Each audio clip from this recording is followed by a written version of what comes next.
for us. We don't know. Now, maybe that's where some of the missing people are going. I don't know. I keep thinking of that first and second and third movie, Predators. I just started wondering, are they coming here and mutilating his cattle and taking certain things as trophies? Exactly. I mean, who knows? That's I've wondered about those same scenario. And speaking about that Predator, actually, I've got a report here similar to it's right here. Let me see. I got it pulled up here. Several people have described encounters with something akin to a creature in the movie Predator. It's sometimes shimmering, sometimes visible presence, and the encounters often have evil associations. One report even describes being raped by a creature that a woman could hear even when she couldn't see it. And then they give a couple examples like that of patterns that go along with these. One is it's reptilian, often 6 to 8 feet tall, very threatening, and leave behind an aura of evil or death. And again, and one account even describes the creature as a cloaked Bigfoot. So that was just, you spoke of the Predator kind of cloaking, and that's one report that I had gotten. Yeah. I don't know. Something is going on, and maybe someday we'll find out. I was watching because being sick for the last couple of days, I went on to YouTube, and then I went on to all these people. Disclosure, it's going to happen. There's still people out there saying it's going to happen. Now it's going to happen in 2020. It was going to happen in 2019 and then 18, 17, 16, and going all the way back to like 80s. It hasn't happened, folks. I don't think the government is going to come out and say something major is going on unless something major does happen where they can't cover their butts anymore. Till then, they're going to keep us in the dark, and they'll feed us just a little bit of information. And don't forget, for every little bit of information, like the Nimitz film and stuff like that, all of a sudden you're going to see a little bit of information coming out to kind of like contradict what, you just heard.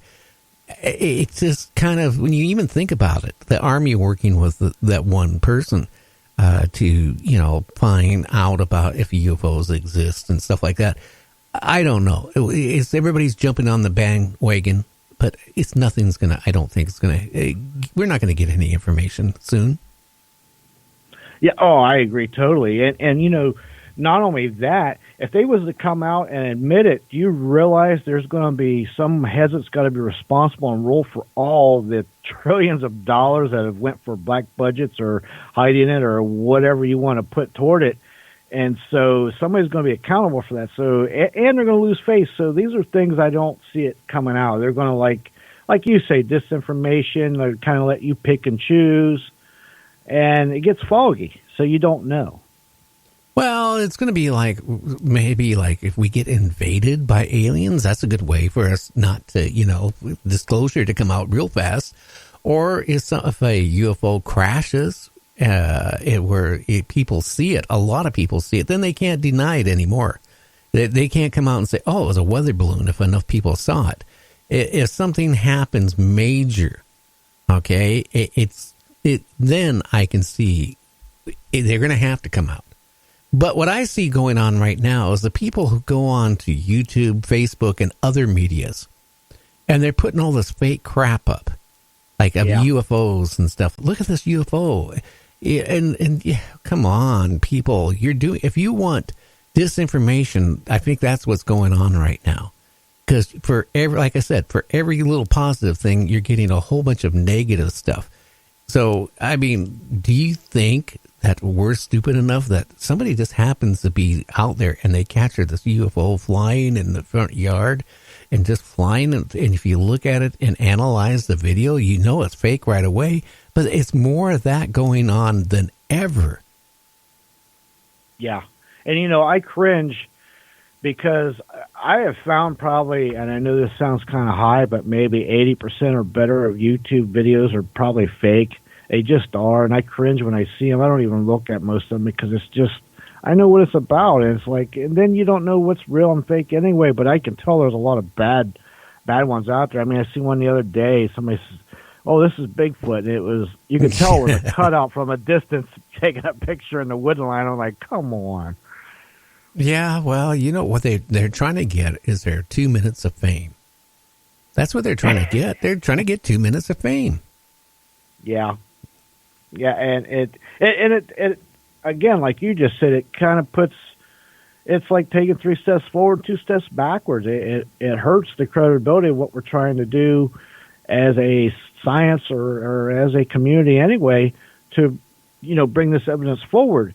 So with all that, that's more like disinformation. We're our own worst enemies by people wanting, like you say, their own 2 minutes of fame or whatever.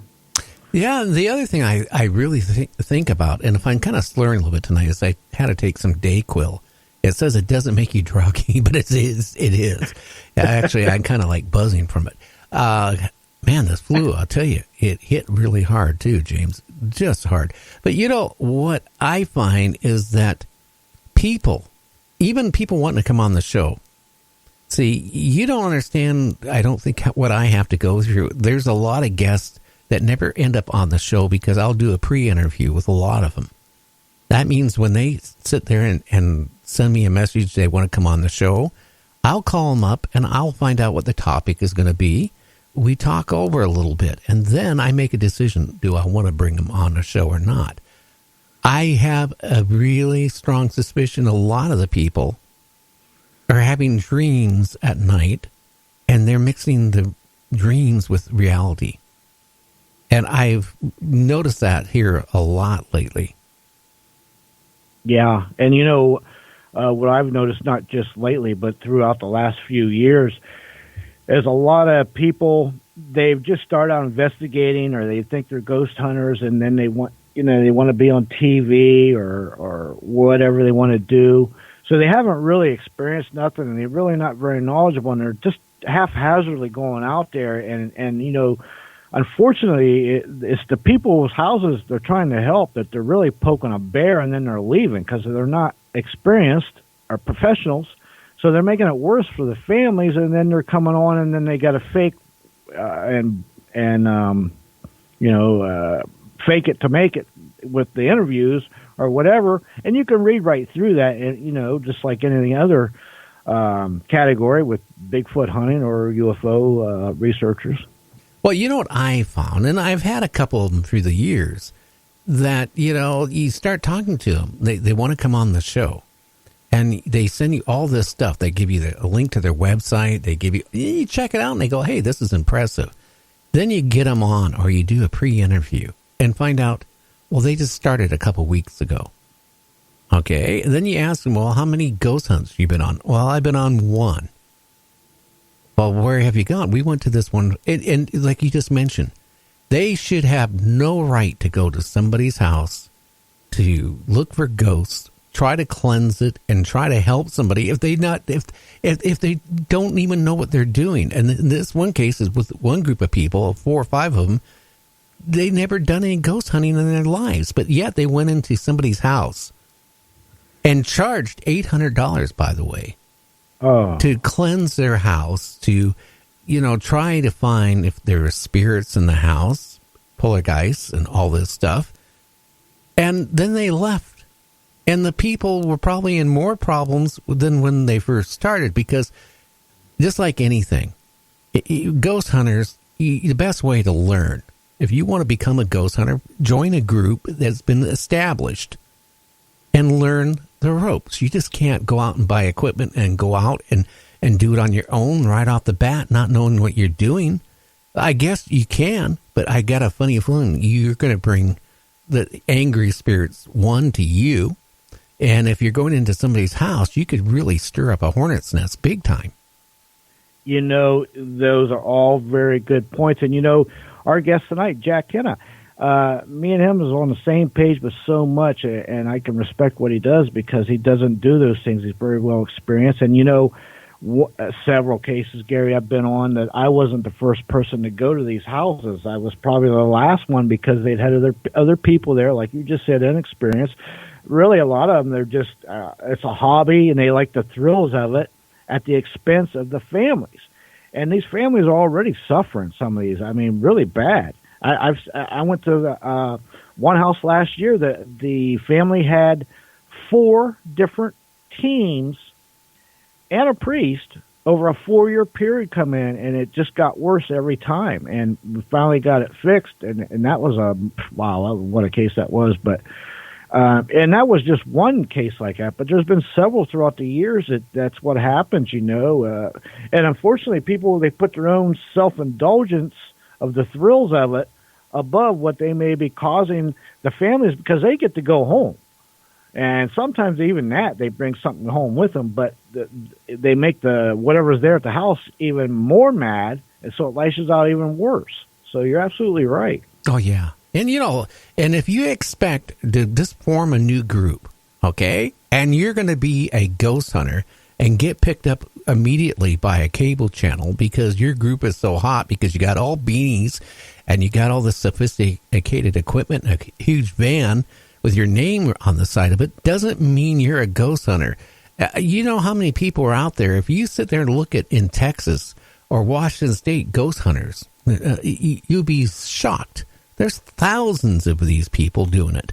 So, I mean, the odds are getting picked up to a cable channel is almost impossible. The same way the people go on the internet, right? They go buy a $10 microphone, USB microphone, plug it in their computer, and then they sit in their front room and do a talk show. And then they expect to get picked up by radio stations or a network. It doesn't happen. It takes years of being in the business before people even look at you. You got to pay your dues of blood, sweat, and tears. And I always say everything always floats to the top. And people can read through if you're fake or half not what you say you are. They'll know. Unfortunately, though, in some of the fields, you'll cause the family more headaches than by the time they figure that out, which is unfortunate, but it's true. It's true. You just can't. You got to learn to crawl before you can run. Well, the best thing to do is before you call a ghost hunter in your house to examine your house and see what's going on. Check them out. There's all different groups out there. If you type in, Association of Ghost Hunters, whatever, you'll come up with a whole bunch of them. And what you want to do is find some group that's been around for a couple of years. You don't want somebody that's been around a week or two coming to your house and trying to cleanse your house. They don't know what they're doing. I mean, I still think about this one group I had on my show one time back over a year ago. They were like 3 weeks old. And they were talking about, all they talked about for the first half an hour is getting picked up by a cable channel. They didn't even want to talk about what their experiences were. And then I found out the only 2 experiences they ever had. One, they went to the cemetery. And the second is they went to somebody's house and charged them $800. And as soon as they said that was the end of them being on the show. Yeah, that's, and I've never charged anybody ever. And I mean, I don't have nothing against people that do it, but how can you charge somebody that's been in misery, and they just want some help? I don't know. Maybe making a donation is one thing if they offer a donation, but to sit there and say, yeah, we'll cleanse your house for $800. Yeah, okay. You want to come over and buy the Oakland Bridge while you're at it? Yeah, sure. Why not? Well, I guess there's gullible people that probably would buy the Oakland Bridge if they got a good deal on it. Anyway, again, next week I will put up on the website, we're going to be off Christmas Eve, the 24th, the 25th, we're going to be off. We're going to be off the day before New Year's and New Year's. So, in the next week or so, we're going to be taking off a few days to spend with our family. And I will put up some replays up on the internet on the radio stations, and it's up to them if they want to carry it. Yeah, and hopefully you feel better over the weekend, get better, Gary, and hope you have a Merry Christmas, too, and all our listeners also. Yeah, well, the listeners, I hope they all have a great Christmas this year. And the truckers out there that aren't going to be home, my heart goes out to you guys. You do a lot to keep America moving. Anyway, we'll be back after a little bit of music, a break for the stations. Then James is going to come on and do, the Earth Changes news. And then we're going to have Jack Kenna on talking about ghost hunting. So stay tuned to Night Dreams Talk Radio.